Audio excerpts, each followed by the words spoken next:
Los saludos, servidor Miguel Leija, y me encuentro en compañía como cada semana, ahora sí, Ahora sí. se puede decir. Como cada semana de mis compañeros y amigos Isaac Enríquez, Oscar Rodríguez y Baldomero Ibarra, alias baldoperco.com.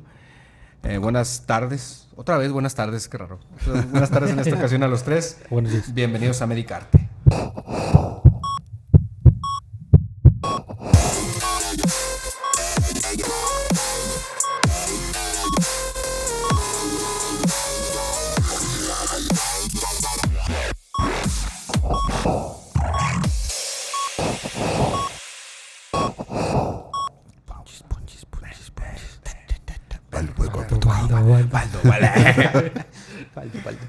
El episodio el episodio número 2 ahora de este mismo tema. Vamos a hablar, obviamente, El episodio 6, pero sí, la parte 2. Parte 2 de artritis reumatoide. Quedamos pendientes con diagnóstico, tratamiento y hablar de los famosos. Entonces nos sigue acompañando el doctor Raúl Pacheco. ¿Nos vuelve a acompañar? Sí, no sé. Porque es otro día. Digo, sí, Sí. nos vuelve a acompañar. Pero, Además se cambió de ropa y vino rápidamente. se echó un baño, es otra semana, acuérdense. Entonces, vamos a hablar ahora, para terminar este tema, de diagnóstico, tratamiento y famosos. ¿Alguien quiere empezar con diagnóstico? Pues Pacheco, ¿no? Pues para que no volteemos a ver. No, mira, la que no verdad, digamos que venga, o si no. siendo realista, Hablando nosotros nada volvemos más, a ¿no? caer en lo mismo de lupus. Van a pasar por varios, por no decir por muchos, con sus molestias, con diferentes tratamientos, hasta que alguien diga, no le encuentro qué es, déjame se lo mando de Claro. los casos raros. Intrarreuma. Aquí es un poquito más... Más fácil. Porque fácil, sí, la verdad sí, es que así sí piensas en artritis Sí, reumatoide clínico, cuando... ¿no? Sí, así es. Sí, aquí es un poquito más sencillo. No nos llegan tan atrasados, excepto aquellos que no les duele, pero eso no es por el médico, sino es porque ellos mismos no buscan atención. ¿Sí? Y tiene mucho que ver también que pues la automedicación, ¿no? O sea, les duele algo y se toman el medicamento, se les pasa. Sí. Yo Sí, creo, sí es. ¿no? Y sí se puede manejar con... Bueno, ya lo veremos ahorita, pero sí el tratamiento habitual del dolor puede modificar la sensación de dolor o la sensación de malestar en la enfermedad. Inicialmente sí, 3 semanas, un mes, pero después de ese tiempo no hay analgésico que quite el dolor. Ni siquiera los más potentes que conocemos, derivados de la morfina. No lo controlan si no controlas la enfermedad. Entonces aquí el objetivo va encaminado a controlar la enfermedad y secundariamente empiezan a hacer ya efecto los analgésicos convencionales. Ok, ¿algo más de eso? ¿Del diagnóstico? No, ya sé No. que Bueno, ahora- el diagnóstico es... Perdón, adelante. No, te iba a decir que te la aventaras tú el diagnóstico, entonces échale. Laboratorios. Sí, bueno, el diagnóstico eminentemente empieza con la sospecha. ¿Sí? Alguien que empiece con dolor en sus articulaciones, que tenga cierta dificultad para hacer las actividades. Primero son las actividades finas, por eso les comentaba el hecho de los anteojos. El hecho de tomar la taza para tomar café. Cuidado, Miguel, También porque ya les ves causa que dijo problema. que para agarrar cosas en la mañana delgadas y chiquitas, ten cuidado, güey. ¿Cómo sabes tanto del tema, Doc? Qué bárbaro, de por si nos echan carro. Y tú echándole más, güey. Entonces, a veces la gente acude porque dice, ¿sabe qué, doctor? Yo no puedo tomar la taza, o sea, tomar físicamente. Tomar la taza con mis manos para tomar café. Pero mentalmente sí puede. Porque me duele. Pero me lo estoy saboreando. Exacto. Así es. Le pongo un porque- popote. Sí, porque ya con la mano no pueden. No pueden cerrar la mano para tomar el asa, no tienen suficiente fuerza para sostener la taza llena de café. Entonces, eso los hace, y a veces ni siquiera es por ellos, sino por la pareja o por las personas con las que conviven, le dicen, oye, pues deberías de checarte, ¿no? ¿Cómo es posible que a tus 40 años o a tus 45 años ya no puedas tomar una taza de café? Y mira, abuelita, tiene 70 y ella sí puede. ¿Y tú por qué no puedes? Y sí, parece chiste, pero es Ridiculizado, anécdota. Inútil, tú no puedes. No vales padre. Estás viendo inútil. ¿Con quién me casé, chingo? Entonces, esos detallitos es cuando empiezan a buscar atención. Y no es tan extraño que ya cuando llegan con el médico les dice, ¿sabe qué? Pues tiene inflamación de sus articulaciones, tiene dolor en sus articulaciones, pues tiene que ir a ver un reumatólogo, ¿no? Lo que genera la sospecha de artritis reumatoide pues son los datos clínicos que hemos comentado, ¿no? La inflamación en las pequeñas manos, generalmente empieza con las articulaciones de las manos, poco a poco se va incrementando la dificultad para hacer las actividades de la vida cotidiana y en casos muy excepcionales, Porque hay gente que tiene miedo de acudir. Hay gente que les da miedo que le digan, ¿sabe que usted tiene un problema reumático? Entonces, aunque ellos sienten la molestia y aunque ellos sienten la dificultad para hacer sus cosas, no quieren ir porque ya saben que les van a decir que tienen un problema de artritis. Y entonces eso hace que el paciente, cuando llegue con el médico, pues ya tenga bastante avanzado su enfermedad. Y entonces ya uno la ve y dice, pues sin gran problema, esto es una artritis reumatoide. Vamos a corroborar con exámenes, vamos a corroborar con radiografías, pero por clínica es una artritis reumatoide, ¿no? Básicamente eso es lo más importante, lo que nos comenta el paciente y lo que nosotros revisamos en las articulaciones. ¿En qué nos apoyamos además para hacer el diagnóstico? Bueno, pues en los exámenes de laboratorio, en los exámenes de sangre.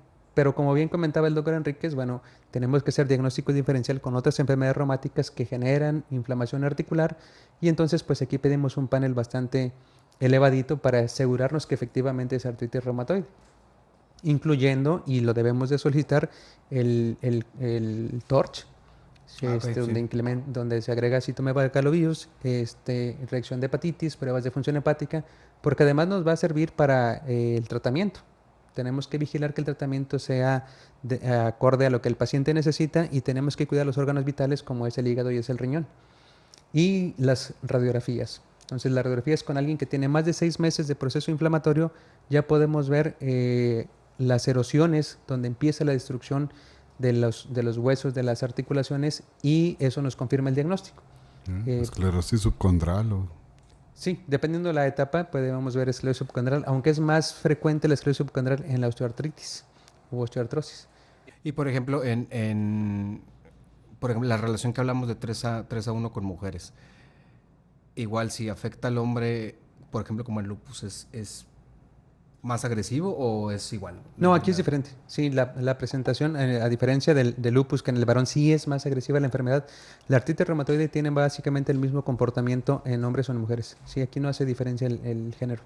O sea, hace diferencia en cuanto a la frecuencia, pero no en cuanto a la severidad.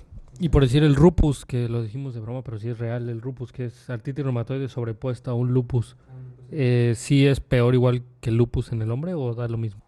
Esa sí es un poquito más agresiva, porque son 2 enfermedades autoinmunes o 2 manifestaciones diferentes y bastante agresivas. Bueno, las 2 enfermedades más agresivas dentro del ámbito reumático es precisamente lupus y artritis. Entonces, alguien que tenga la fortuna de tener lupus, que tenga lupus y artritis, vamos, o sea, se está llevando las 2 enfermedades más agresivas. Que compró un cachito. Se sacó el boleto del avión. Se lo sacó completo. no fue un pedacito del Oye, tenía la serie completa. No fue un pedacito de avión el que se sacó, o sea, se lo hubiera sacado el avión completo, ¿no? Porque sí son las 2 más agresivas que podemos tener dentro del espectro reumático, ¿no? Yo no he visto un lupus. Son muy raros, afortunadamente. A mí no me tocó no he tenido la fortuna de ver un lupus. De hecho, son reportes de caso, son motivos de reporte de caso porque son raros. Entonces, tiene que cumplir ciertos criterios, tiene que tener las erosiones que comentábamos, tiene que tener los anticuerpos antipéptidos cíclicos citrulinado, tiene que tener los anticuerpos antinucleares positivos, tiene que tener Rho positivo, tiene que tener el SM positivo. Ya son cosas más específicas. Pues es como Cam Newton, empezó positivo el día de madre. En cuanto a tratamiento. El tratamiento, bueno, generalmente lo que se inicia por parte de los médicos no reumatólogos, pues son los analgésicos, ¿no? Que es lo que comentábamos ahorita. Inicialmente, en las primeras semanas, sí puede haber disminución de las molestias. Hay cierto control de la inflamación y hay cierta disminución del dolor. No se quita, pero sí hace que el paciente sea un poco más funcional. Sin embargo, después de 4 o 6 meses, estos analgésicos ya no son suficientes. Y podemos subirle la potencia, podemos hablar de tramadol, podemos hablar incluso de buprenorfina y van a disminuir muy poco el dolor. Vicodin va a disminuir muy poco el dolor. Y por ejemplo, para ese tipo de pacientes que ya no te responden a un tratamiento como analgésico, tipo derivados de la morfina, ¿qué se les ofrece? Es que exactamente. Pero es lo que comentabas ahorita, ¿no? Tienes que iniciar tratamiento de la artritis para que entonces esos antiinflamatorios y esos analgésicos tengan más efecto. Pero también surge la duda, sigue siendo dolor, o sea, sigue siendo la misma terminación del dolor. ¿Por qué no quita el dolor un medicamento para el dolor? Porque hay diferentes mecanismos de inflamación. Entonces, Hocico. Esto es médica. entonces Ponte a estudiar. vamos a hacer otra analogía. Y ya cuando me explican con analogías. Sí, sí, porque- sí, mejor. Es como si trajéramos una piedra dentro del zapato, ¿no? Entonces son las mismas terminales de dolor. Pero ¿por qué no se te quita el dolor con un analgésico? Porque no has quitado el motivo del dolor. Estás tratando de controlar la consecuencia, pero no has hecho nada para quitar el motivo. Entonces, acá es la misma situación. Vamos a poner otra analogía. Analogía sobre analogía. Te Sí. están pinando bien No gachos, manches, Carlos, Oscar. déjame te digo. Ya lárgate No, mejor. es que, no. De hecho, yo les agradezco que me inviten porque reumatología, lo digo y siempre lo he dicho, reumatología es paradójica. Completamente paradójica. Tú ves una cosa y resulta que no es eso, es otra cosa. Estás viendo, por ejemplo, un proceso de dolor que no se quita con tramadol. Pero le das prednisona a dosis bajitas, 7.5 miligramos, que son dosis antiinflamatorias, y quita el dolor. Pero no usas prednisona para dolores coloquiales. Es decir, si tengo dolor en el muslo porque hice ejercicio, porque me golpeé, la prednisona no me va a funcionar. Sí, pero es lo que comentabas, o sea, depende de qué te está originando el dolor. O sea, empiezas a tratar el origen del dolor y no el dolor en sí. O sea, a fin de cuentas el dolor es una manifestación del De que problema algo anda mal. subyacente. Así es. Entonces, al principio tratas esa manifestación y sí te sirve, pero llega un momento en que el tratar de tratar la manifestación es insuficiente y tienes que tratar el problema subyacente, en este caso, lo que está originando la inflamación y secundariamente el dolor. Sí, porque recordemos que el proceso de la artritis reumatoide va a todos niveles. Los tejidos periarticulares, la cápsula articular, que por sí es muy dolorosa, e incluso el hueso. Hay pequeñas microfracturas dentro del hueso, por eso es que se erosiona y por eso es que se deforma.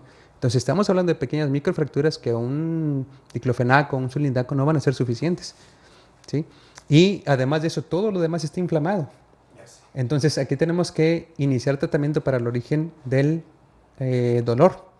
Por eso es que inicialmente sí puede haber cierto efecto de disminución del dolor, pero conforme va avanzando el problema, estos analgésicos van siendo inespecíficos. Y generalmente es cuando el paciente o el mismo médico que empezó el tratamiento le dice, ¿sabe qué? Pues ya necesita ver a un especialista para empezar un tratamiento específico que vaya controlando la enfermedad y secundariamente se va quitando el dolor.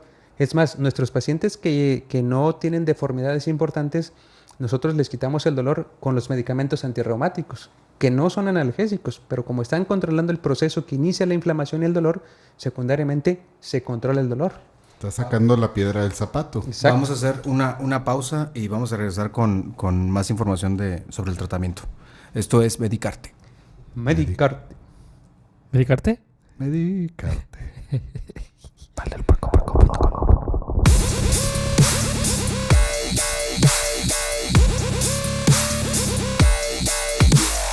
Medicarte. Regresamos de la pausa y continuamos con acerca de lo del tratamiento, doctor. Entonces se quedó en...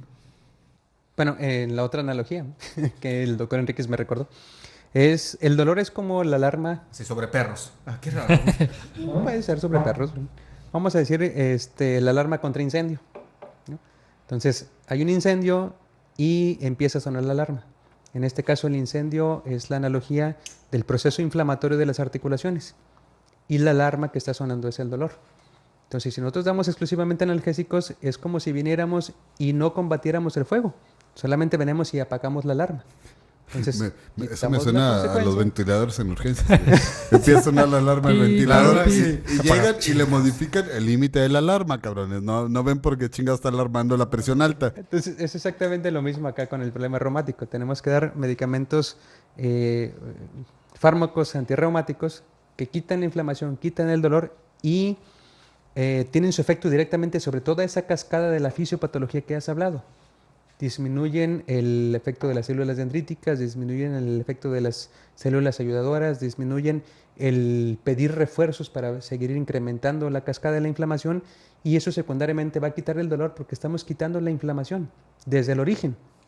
Entonces los analgésicos solamente son una terapia puente, mientras los fármacos antirreumáticos logran quitar la inflamación, logran controlar la enfermedad Y después de este paso, generalmente ya el paciente no necesita medicamentos analgésicos, solamente los medicamentos antirreumáticos. Bueno, en sí, un pronóstico, ¿podemos hablar de algún pronóstico con pacientes de artritis reumatoide ahorita o no? O Bueno, depende de muchos factores. la gran mayoría les va bien. La gran mayoría les va bien. Independientemente del estado en el que nos lleguen, una vez que se inicia el tratamiento, generalmente el 80-90% de los pacientes responden bien con los fármacos habituales. Hay un 10-15%, incluso hasta un 20% puede ser, de que la enfermedad es muy agresiva. Y necesitamos 3, 4, hasta 5 medicamentos diferentes para lograr el control de la enfermedad. Y aquí es donde vienen otros medicamentos ya de alta tecnología y de mayor precio, que son los medicamentos de tipo biológico, que van encaminados directamente contra ese TH17.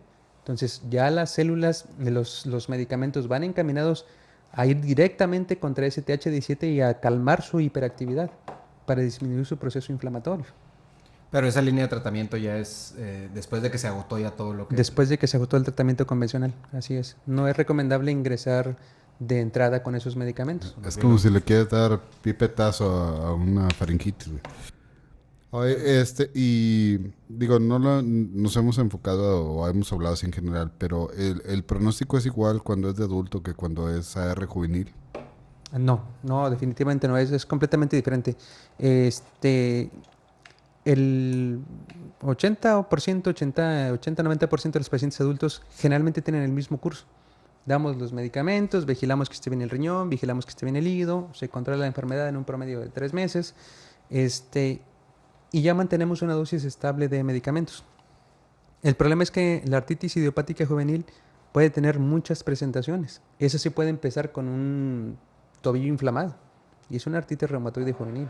Esa puede empezar con un hombro inflamado o con un codo inflamado, o puede empezar con todo el proceso inflamatorio a nivel de la columna vertebral. Entonces, desde nivel cervical hasta nivel lumbar. Entonces, en ellos el pronóstico es muy diferente. Y tienen una forma de presentación bastante amplia. De hecho, todavía no se ponen de acuerdo la Liga Europea y la Liga Americana, pero puede haber hasta 5 o 7 subtipos, ya están tratando que sean 3, pero puede haber hasta 5 o 7 subtipos de forma de presentación. Entonces, sí, hablar de artritis idiopática juvenil sí es bastante más complejo, formas más variadas de presentación, hay formas multisistémicas donde hay gran afección a órganos blancos y no todos responden bien al mismo tratamiento. Ok, nos quedamos con el adulto, pues. Sí, porque hay quienes a los niños les podemos, puede ser tan sencillo como aplicarle esteroides intraarticular y con eso se mantienen controlados, hasta darles medicamentos de los más modernos, de alta tecnología de tipo biológico, y a veces ni con eso es posible controlar la enfermedad.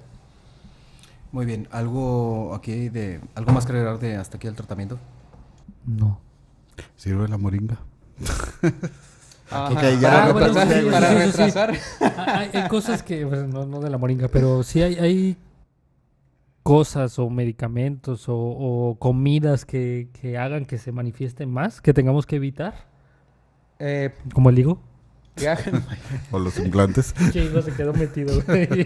¿En dónde? Desde esa vez, ahí lo que desde esa vez. Vaya. Con razón lo veo caminar raro, pero bueno. Algo tuvo que ver el higo. No, en realidad, recordemos que el adulto joven es más propenso a otras enfermedades crónicas, diabetes, hipertensión, obesidad, dislipidemias.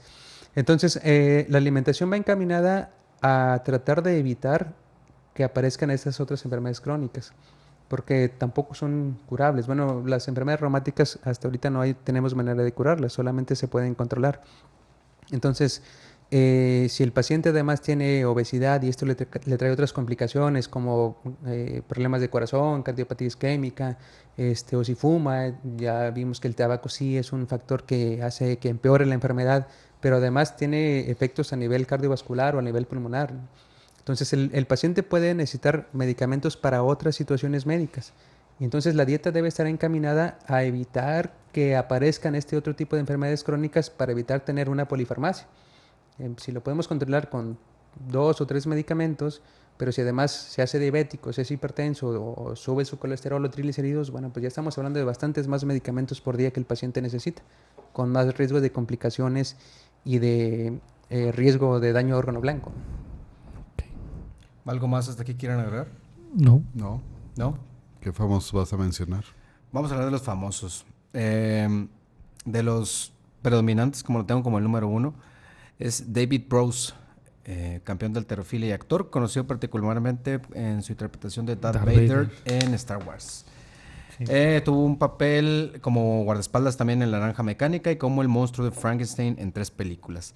Este personaje a lo largo de su vida ha realizado obras benéficas para niños y enfermedades con cáncer, y él fue diagnosticado con artritis reumatoide juvenil desde los 13 años, enfermedad que le ha provocado 2 reemplazos de cadera.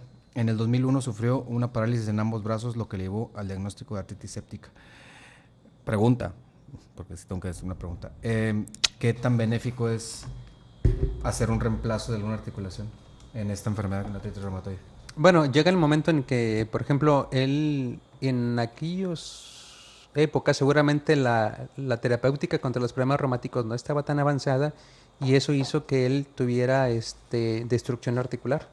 Entonces, la artritis idiopática juvenil, como comentamos previamente, puede alterar cualquier articulación. Por ejemplo, si él tuvo afección de cadera, pues ya había prótesis de cadera, o si tuvo afección en rodillas, pues se le pudo haber colocado una prótesis de rodillas. Entonces, sí, primero hay que controlar la enfermedad y después colocar las prótesis, y sí tienen bastante funcionalidad después de la colocación de las prótesis. ¿Y esa prótesis no sufre inflamación igual?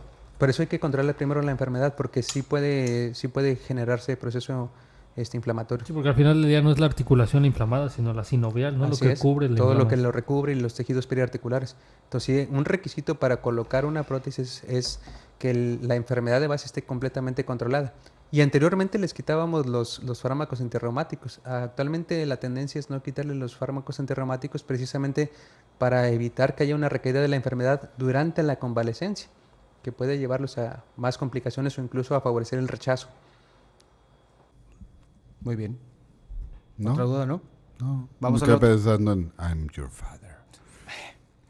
Vamos a leer otro famoso que se llama Pierre-Auguste Renoir, que es uno de los pintores franceses más importantes de todos los tiempos. Renoir. Sí. Sí, no, es que acuérdate que mi francés es muy... No, Es ¿mi qué, güey? místico. ¿Era mi italiano o qué era? El alemán, güey. De No sé, todo, que güey. tu francés está de la chingada también. No, no, yo los demás, yo soy políglota. Bueno, en sus últimos días, este pintor, a pesar de la gravedad de su enfermedad, continuó pintando sus mejores obras. Se dice que llegó a pintar cerca de 6,000 imágenes. Su artritis reumatoide, a pesar del dolor y la incapacidad que le proporcionó, no fue un impedimento para continuar pintando. Se las ingenió utilizando caballetes con poleas y pinceles atados a sus manos deformadas, entre otras cosas. Una de sus frases más reconocidas es: "El dolor pasa, pero la belleza permanece". Se pensaría que sus obras estarían llenas de tristes Me suena sentimientos. rubia, ¿no? Sí. Sin embargo, durante sus últimos años de vida pintó obras que reflejaban felicidad y alegría. Sí, chequé varios pintores tan padres, güey. Está chida su frase porque suena rubia. De hecho, nos hizo el de atrás, el de Make Sí, Art. de hecho. Enfoca por favor el de Medicarte, Tenemos, sí, Baldo, por favor. hecho por Renoir. 3 veces heroico. Con la manita de puerco. Sí, no, que quedó un poquito pixeleado, pero porque ya no le tiene una costaba- manita. Ya le costaba trabajo. Sí. Pero bueno, otros de los famosos son Kathleen Turner, es una actriz estadounidense considerada un sex symbol en los 80s, famosa por su participación en la película Tras el corazón verde, Fuego en el cuerpo y Peggy Sue. En el 92 fue diagnosticada con artritis reumatoide, presentaba un dolor... Sue, sí, güey. ¿Qué? No es Sue, es Sue, pero... Peggy Sue, no sé cuál es. No, yo tampoco la conozco, pero sí que leí más que era sex symbol, por eso le puse así. En el 92 fue diagnosticada con la artritis reumatoide, presentando dolor severo y mucha limitación por la movilidad, lo que le hacía casi imposible trabajar. Por su fuerte experiencia, ha sido defensora de las personas que sufren la enfermedad. De hecho, en 2002 encabezó una campaña de sensibilización de la artritis reumatoide para educar sobre la enfermedad. Una cosa que comentaba el doctor Pacheco es la limitación que llega a los pacientes activos. Y estaba también leyendo sobre el estatus socioeconómico en cuanto a la enfermedad. Aparentemente comenta que de medio bajo a medio alto, pero no en el alto ni en el tan bajo, que está en el medio. No sé qué tanta información, qué tan cierto sea. No, bueno, el estatus socioeconómico sí es muy importante, pero porque se ha determinado que es un factor predictivo de buen resultado en la enfermedad. ¿Qué significa esto? No es lo mismo que una mujer de 35 años tenga un proceso inflamatorio en sus manos, que tenga dificultad para hacer las actividades físicas, que no pueda trabajar en un lugar remunerado y que batalle para hacer las actividades de casa. Entonces, ¿qué es lo más probable? Que la pareja la va a abandonar. ¿Sí? No me puedes echar lonche, no trabajas y no me puedes echar lonche. ¿Para qué te necesito? Esa es una realidad. Ya te hubieran dejado hacer un chorro a ti, güey. No, ya. Tú hubieras frito, Salud, güey. salud. Sí, Sí. Salud. No tengo nada, pero salud, güey. Y el estrato socioeconómico tiene que ver en cuestión del tratamiento. Si a una persona con bajo nivel socioeconómico tiene la suerte de desarrollar una enfermedad que es de difícil control, que necesita tratamiento biológico, que estamos hablando de aproximadamente unos 40,000 pesos mensuales, solamente del tratamiento biológico, más los demás tratamientos, más los exámenes, más las radiografías, más las valoraciones con el médico, pues realmente su pronóstico es muy malo. ¿Por qué? Porque no tienen los recursos suficientes. La otra situación que impacta mucho en el adulto joven o en la artritis idiopática juvenil, cuando el paciente no dimensiona la enfermedad. Entonces dice, ya me tomé el medicamento, se me quitó la inflamación, ya puedo hacer mis actividades, y lo suspenden. Entonces, el clásico de ya me siento bien, ¿para que me lo tomo si me siento bien? exacto, pero si esta persona es una actriz que depende mucho de su movilidad, o si es un bailarín, que dice, necesito estar bien porque de eso depende mi trabajo, entonces tienen otra perspectiva, bastante diferente. Necesito tomarme mi tratamiento porque eso me permite desarrollar mi actividad que me permite mis ingresos. Entonces, el nivel de educación y el nivel sociocultural tiene que ver con el grado de aceptación también de la enfermedad. Lo que comentábamos cuando trauma raquimedular, ¿no? ¿Qué tanto puedes pagar también dimensiona la evolución, ¿no? O sea, Muy bien. Otra famosa que encontramos de artritis reumatoide es Edith Piaf, considerada una de las cantantes francesas más importantes. Utilizó su voz desgarradora para cantar baladas que comunican muchas tragedias Desgarradora. personales. Yo no lo escribí. ¿cuál es tu fuente? ¿De qué? Pues de la voz desgarradora. Pues yo no lo escribí. Pero Bueno, la voz desgarradora puede tener un origen. Perdón, es que mi mujer está inquieta. Ya se tardaron mucho, córtele. Lo siento. y en relación a Edith, ¿de qué? Perdón, la voz desgarradora o la deformidad de la voz sí se puede dar, porque en algunos casos que son realmente raros, hay inflamación de las articulaciones aritenoides, que son los que tensan las cuerdas vocales. Entonces sí puede haber deformidad de la voz, sobre todo en alguien que se dedica a la cantada. No sabía, yo desconocía eso. Bueno, de esta cantante y actriz, su artritis y el dolor que sentía debido a algunos... el dolor que sentía originó algunos accidentes de tráfico, la hicieron adicta a la morfina y a los analgésicos. Murió de cáncer de hígado en 1963. ¿Los hacen adictos a los derivados de la morfina? Solitos se hacen. El maestro Pacheco haciendo adictos. Así, con un parche aquí en la pierna de que... Con y sin artritis, No, es lo solito que se hace. comentábamos. Cuando había, en esa época, pues todavía no estaban completamente desarrollados los medicamentos con los que contamos ahorita. Entonces, los poquitos medicamentos, pues, se usaban sales de oro, creo, en esa época. Entonces, realmente, si con esos 2 medicamentos que había no se controlaban de la enfermedad, pues tenías que darles el analgésico para calmarles la molestia. Voy a hablar del último. No. Échale. Theodore Roosevelt, presidente número 26 de Estados Unidos, recordado por su liderazgo del movimiento progresista, tuvo muchos logros. Recordado sobre todo por la película de... ¿De sex symbol? No, la película donde estaban en un museo. ¿Una noche en el museo? La noche al museo. Una noche al museo. Por eso Noche la al museo. recuerdo. Nada más. Interpretado por Robin Williams. Robin Williams. Sí, Por Robin eso Williams. lo recuerdo. Padeció artritis reumatoide durante varios años de su vida, lo que se describía como un reumatismo inflamatorio. Sufría de fiebres agudas y de artritis en varias articulaciones que lo condujeron al hospital y al reposo forzado durante 6 semanas. Enfermedad estil del adulto. A fin de cuentas, él murió a los 60 años, por lo que se cree que fue una embolia pulmonar, una TEP. El último, que es el más importante. Christian Barnard. Christian Barnard fue un médico cirujano sudafricano que ha pasado a la historia por ser el primer médico en realizar un trasplante de corazón humano en 1967. Su paciente, un dentista de 53 años llamado Louis Washkansky. Una foto famosa, ¿no? De eso. Sí. Hay una foto muy famosa. La Logró vamos a publicar. sobrevivir 18 días de la operación. Fue diagnosticado con artritis reumatoide a los 34. Y el avance de la rigidez de sus manos lo obligó a retirarse de su carrera quirúrgica en 1983. O sea, imagínate, el cirujano que hizo el primer trasplante de corazón tuvo que dejar de operar por una artritis reumatoide. Por culpa del reumatólogo. Por culpa del reumatólogo. Así Vale la es. pena. ¿Cuántos más? ¿Cuántos ¿Cuántos más, más? Peña? No, ¿cuántos más pacientes hubieran podido ser trasplantados de haberse logrado un buen control de su enfermedad? Creo que hizo como 160 trasplantes, ¿eh? ¿Cuántos más? Exacto. Pero O sea, que te calles. Vale madre los que hizo, el o sea. asunto es que pudo haber sido muchos más los que pudieron haber recibido el beneficio. Bueno, vamos a sacar conclusiones de este tema. Oscar, Está cabrón. Digo, no, esa es mía. pues, ya que me roban las analogías a mí, pues me voy a empezar a robar Solo las una, otras. solo una Te analogía. humillo. No, Pelea. hoy venía en plan tranquilo. Estaba bailando sencillito. Llevas un sex de bohemias, como que tranquilo. Oh, bueno. Por eso no me dediqué a las analogías el día. No, mira, la verdad es que es un tema, es una enfermedad en la que abusamos en el diagnóstico, como ya comentamos.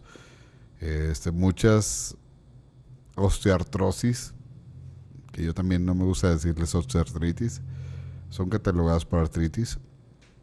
Y muchas artritis son catalogadas por reumatoides y no son reumatoides. Entonces, es un tema relativamente frecuente, sobredimensionado, sobrediagnosticado, Ahorita hago un comentario sobre eso. pero que, sin embargo, debe seguir teniendo en mente, ¿no? Sobre todo, pues, reforzar cuáles son los criterios que nos deben hacer sospechar el que sí es una artritis reumatoide y buscar derivar a esos pacientes de manera oportuna con el que sabe. De manera precoz, Isaac. Así es. ¿Tu opinión? Sobre todo el hecho de que el tratamiento adecuado modifica la enfermedad. De hecho, gran parte de los medicamentos es tratamientos modificadores de la enfermedad. O sea que sí te van a hacer un cambio en la enfermedad, y no solo en la enfermedad, sino en la presentación clínica, en que no te deje tan lesionado, por así decirlo, que no te deje tan Discapacitado. Madre. discapacitado, exactamente. Entonces, pues, justamente eso, que la gente se haga idea de que su enfermedad es delicada y que tienen que hacerse responsables de su enfermedad. Que es incurable, pero tratable. Es tratable, exactamente. Incontrolable. Doctor. Bueno, en relación a lo que decía Oscar sobre el sobrediagnosticado, eso tiene un origen, también no es nada más porque sí.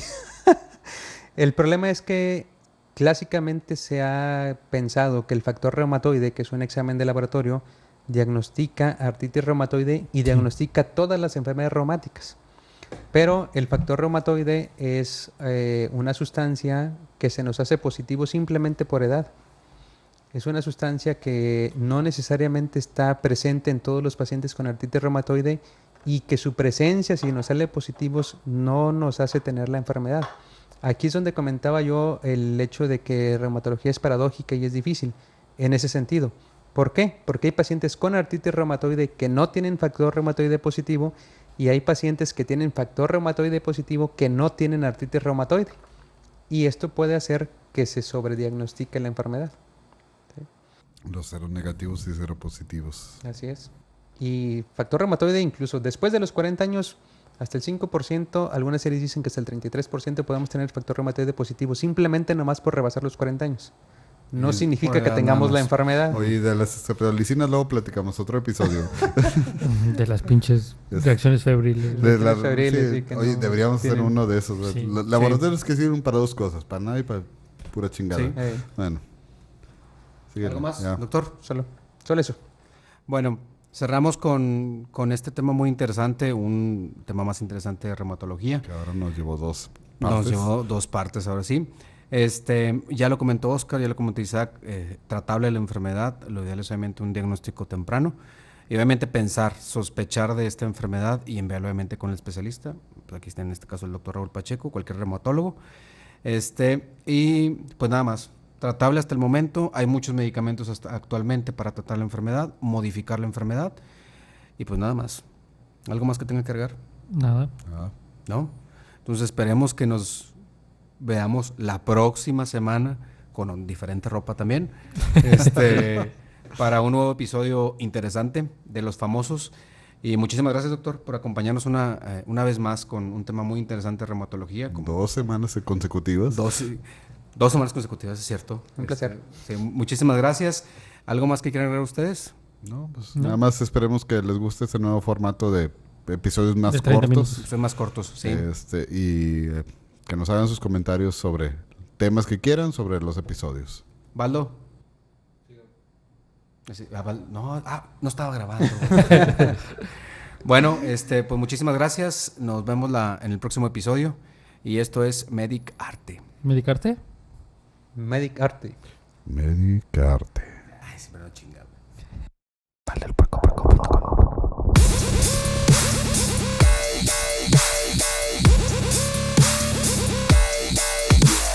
Medicarte.